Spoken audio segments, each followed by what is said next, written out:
C'est un type de bande dessinée désormais bien implanté au Festival d'Angoulême qui se déroule jusqu'à dimanche. Venus du Japon, les mangas ont aussi pignon sur rue dans notre département.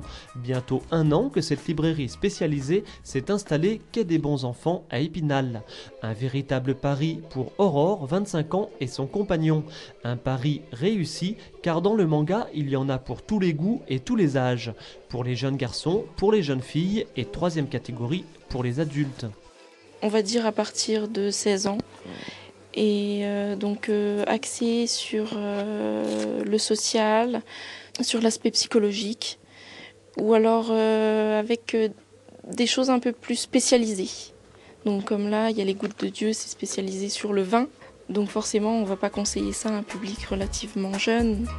Phénomène éditorial qui se développe depuis le milieu des années 90, les mangas représentent aujourd'hui 1/4 du chiffre d'affaires des éditeurs de bande dessinée. Près de 5000 titres sont ici proposés.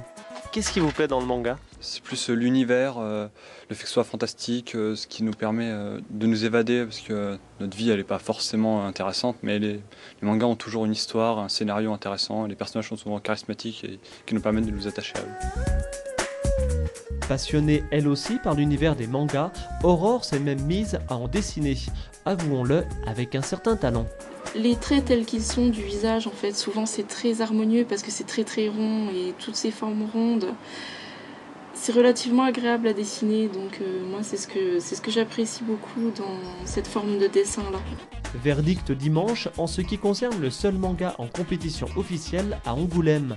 Le dernier tome de la série Pluto est une adaptation policière du célèbre Astro le petit robot.